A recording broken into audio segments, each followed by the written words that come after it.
नमस्कार दर्शकों, मैं तान्या और आप देख रहे हैं न्यूज नशा। 2022 के हुए उत्तर प्रदेश चुनावों में बीजेपी के कई दिग्गज नेता पार्टी छोड़कर सपा में शामिल हुए थे। ओम प्रकाश राजभर का इसमें सबसे पहले नाम आता है। जिस समय पार्टी की ये अदला बदली का प्रोसेस चल रहा था, उस समय जब ओम प्रकाश राजभर ने बीजेपी छोड़ सपा में वो शामिल हुए थे, उन्होंने एक वाक्य कहा था कि जब तक बीजेपी को सत्ता से बाहर नहीं कर दूंगा, मैं चैन से नहीं बैठूंगा। जी हाँ, ये ओम प्रकाश राजभर के शब्द हैं। लेकिन अब ऐसी खबरें सुनने में आ रही हैं जो ये सारी बातों को नकार रही हैं। ओम प्रकाश राजभर और अमित शाह, इन दोनों की मुलाकात की बातें सुनने में आ रही हैं। ये कहा जा रहा है कि ओम प्रकाश राजभर अमित शाह से मिलने गए थे। राजनीति की दुनिया में हम सब ने ऐसे कई किस्से सुने हैं जहां नेताओं ने रातों रात पार्टी बदली है। एक पार्टी से दूसरी पार्टी, फिर वापस उसी पार्टी में, फिर वापस पार्टी बदलना, ये सारी चीजें हम देख चुके हैं। आइए अब आपको सुनाते हैं जब न्यूज नशा की टीम ने ओपी राजभर से पार्टी से इस्तीफा देने के बाद इंटरव्यू लिया था, तो उनका उस पर क्या कहना था। 100% पक्का है। देखिए, हम जिसके साथ रहते हैं ईमानदारी से रहते हैं, नहीं रहते हैं तो नहीं रहते हैं, चाहे कोई कितना कुछ कर ले। मैं बीजेपी के साथ ईमानदारी से था। बीजेपी ने समुद्र को तालाब समझ लिया, और जब समुद्र को तालाब समझ लिया तो उपेक्षा शुरू कर दिया। चुनाव तक तो वो समुद्र समझा, चुनाव के बाद जब सरकार बन गई तो तालाब समझ लिया, उपेक्षा शुरू कर दी। तो कितने दिन बर्दाश्त करेगा।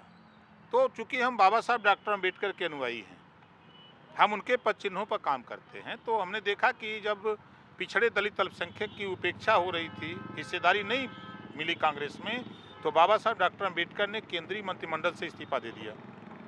रहना वहाँ बेहतर नहीं समझा, तो उन्हीं के पद चिन्हों पर चल करके हमने भी इनको इस्तीफा दे करके चले आए। और उसी दिन मैंने कहा था, ना तो आप समझ पाए, ना पूरे देश की मीडिया समझ पाई राजभर को। उसी दिन मैंने कहा था विधानसभा में जो इस्तीफा दिया, उसी दिन कि भारतीय जनता पार्टी को सत्ता से बेदखल करूंगा। ये बात कह के सबके सामने कहा। बीच बीच में लोग सोचते थे कि आप राजभर किधर, इधर की उधर तो हम भी अपना इधर उधर करते रहे, लेकिन बीच बीच में हम संकेत देते रहे, लेकिन लोग समझ नहीं पा रहे थे। जिला पंचायत के अध्यक्ष के चुनाव में मैंने बिना वार्ता के कहा कि भाई हमारा खुला समर्थन समाजवादी पार्टी को रहेगा। हमारे जो 117 जिला पंचायत है, समाजवादी पार्टी को वोट देंगे, चाहे वो किसी जिले का हो। हम लोगों ने दिया। बलिया में एड़ी चोटी लगा दी सरकार, और मैंने वहाँ जिला पंचायत चेयरमैन बलिया में हमारे 12 जीते थे, और हम वहाँ किंग मेकर की भूमिका में थे। बड़ी कोशिश, हमारे मुख्यमंत्री जाकर के डीएम एसपी से कहे किसी भी कीमत पर यहाँ जीतना है, राजभर के अहंकार को तोड़ना है। तो हमने भी सुना, इनकी बात की खबर लगी, तो हमने कहा ठीक है, और चेयरमैन हमने समाजवादी का बना के दिखा दिया। फिर उसके बाद शिखर सम्मेलन में भी मैंने कहा था कि उत्तर प्रदेश में बीजेपी को हराने की ताकत अगर कोई है तो वो समाजवादी पार्टी है। तब भी लोग नहीं समझ पाए, तब भी सवाल हमसे करते रहे, और फिर अब तो ओपन हो गया। 27 अक्टूबर को दोनों नेता अखिलेश जी और ओम प्रकाश राजभर जी साथ में साझा मंच भी कर लिए, और ताकत भी जो अखिलेश जी को भी नहीं समझ में आ रही थी पहले आपके साथ जुड़ने से समझ आ गई। ममता जी, आपके सवाल का इंतजार। आपकी सीटों पे बात हो गई क्या? क्योंकि सीटों को लेकर काफ़ी ये बात सुनने में मिल रही है कि समाजवादी पार्टी के साथ जो और अलायंस हो रहे हैं, तो सीटों को लेकर कहीं ना कहीं फंस रहा है। नहीं नहीं, ऐसा कुछ नहीं। देखिए, हम ऐसे जीव हैं, हमको मुख्यमंत्री नहीं बनना है। मुख्यमंत्री तो अखिलेश जी को बनना है। अखिलेश जी जितना मर्जी उतना लड़ें, हम लोग क्या करेंगे? हम लोग चुनाव जीत के जाएंगे तो हमारी पार्टी से बहुत होगा, एक ठे दूठे मंत्री न बन सकता है, तो उतना भरक लड़ा देंगे। हमने बिना शर्त समर्थन दिया है। हमारी सबसे बड़ी शर्त है उनके सामने, या देश के सामने, प्रदेश के सामने, कि बाबा साहब डॉक्टर अम्बेडकर ने बड़ी मेहनत परिश्रम करके उन्होंने संविधान दिया है। भारतीय जनता पार्टी संविधान को नहीं मानती है, संविधान को ख़त्म करना चाहती है, हम उसको बचाना चाहते हैं। पिछड़े दलित के आरक्षण को ये सभी विभागों को प्राइवेट में दे करके आरक्षण खत्म कर रहे हैं, उसको हम बचाना चाहते हैं। हम प्रदेश में अमन चैन चाहते हैं, हम प्रदेश में जातिवार जनगणना चाहते हैं, हम प्रदेश में सामाजिक न्याय समिति की रिपोर्ट लागू कराना चाहते हैं, हम उत्तर प्रदेश में घरेलू बिजली का बिल माफ़ करने के लिए हम अखिलेश जी के साथ हैं। ये जाति जनगणना की जो बात हो रही है तो उस पे अगर योगी जैसी सत्ता में आए थे, उन्होंने राघवेंद्र कमेटी बनाई थी और अभी जैसा सुनने को मिल रहा है कि वो शायद इसकी रिपोर्ट को फिर से लागू करने जा रहे हैं, जिसमें ओबीसी को तीन में किया गया है। तो इससे क्या आप मान जाएंगे? देखिए, योगी जी अब चुनाव आया है, झुनझुना बता रहे हैं, इनके बस का नहीं है। अगर ये लागू भी करेगी बीजेपी तो ये ओम प्रकाश राजभर की देन है। मैं राघवेंद्र सिंह की कमेटी, जो पूर्व रिटायर्ड जज, वो कमेटी मैंने बनवाई थी। आप लोगों ने सुना होगा कि माननीय अमित शाह जी 2 बार यहाँ आए थे, ओम प्रकाश राजभर और मुख्यमंत्री योगी आदित्यनाथ जी से पंचायत कराई थी।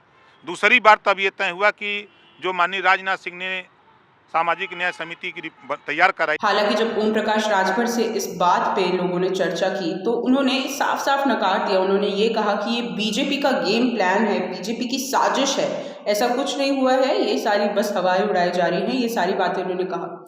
आपको हम ओम प्रकाश राजभर की भी बात सुनाएंगे और अरविंद राजभर, इनकी भी बातें सुनाएंगे। आगे देखते रहिए। देखिए, कहावत है कि साच कहे तो मारल जाए, झूठ कहे तो जगपति आए। राजा के पते नहीं मुसहर बन बांट लिया। हम लोगों को पते नहीं, हम लोग तो होली का जश्न मना रहे हैं। हमारी पार्टी के वोट ग्राफ का इजाफा हुआ है, 6 विधायक हमारे हुए हैं। बीजेपी से 4 विधायक, गठबंधन में 4 विधायक थे, सपा गठबंधन में हमारे 6 विधायक हैं। जो भी खबरें ये सुबह से चलाई जा रही हैं, इस खबरों में कोई जान नहीं है, सब खबरें निराधार हैं। हमारी और माननीय नेताजी की किसी से मुलाकात नहीं हुई है अभी तक, किसी भी व्यक्ति से। चुनाव के पहले भारतीय जनता पार्टी के बड़े नेता प्रयासरत थे मुलाकात करने का और सदैव प्रयास कर रहे थे मुलाकात के लिए, लेकिन हम लोग मुलाकात करने की इच्छा हम लोग की नहीं थी, क्योंकि हम लोग गठबंधन समाजवादी से हो चुका था। और इस बात की जानकारी माननीय अखिलेश यादव जी को भी हम लोग दे रखे हैं। अभी सुबह भी 2 राउंड की मेरी बात हो चुकी है भैया से, और 28 तारीख को कार्यक्रम गाजीपुर में है। हम सभी लोग एक मंच पर रहेंगे। गठबंधन हमारा समाजवादी पार्टी से था, है और आगे भी रहेगा। सारी खबरें जो चल रही हैं सब निरर्थक हैं। देखिए, जिन मुद्दों को लेकर हम लोग जनता के बीच में गए, या तो हम समझाने में फेल हैं या वो समझने में फेल हैं। जो लोग समझे, जो लोग नहीं समझे, जिन लोगों ने हम लोगों की बात को समझा, उन लोगों ने वोट दिया। जो लोग नहीं समझे, फिर उनको समझाया जाएगा। हम उसको अपनी कमजोरी मानते हैं कि हम समझाने में फेल हैं। और हम शिक्षा, स्वास्थ्य, रोजगार, नौकरी की बात करते हैं और भारतीय जनता पार्टी राशन की बात करती है। तो लोगों को राशन, कुछ लोगों को पसंद आया होगा, और शिक्षा के महत्व को लोग नहीं समझ पा रहे हैं, स्वास्थ्य की बात को लोग नहीं समझ पा रहे हैं। क्योंकि स्वर्गीय अटल बिहारी वाजपेयी जी ने भी कहा था कि फ्री देना है तो शिक्षा दो, फ्री देना है तो आप दवाई दो, स्वास्थ्य दवाई दो, फ्री देना है तो रोजगार दो। और आप हमसे जुड़े रहने के लिए सब्सक्राइब करें YouTube पर, फॉलो करें Twitter पर और लाइक करें Facebook पर। और ज्यादा जानकारी के लिए आपको टाइप करना होगा सिर्फ न्यूज़ नशा।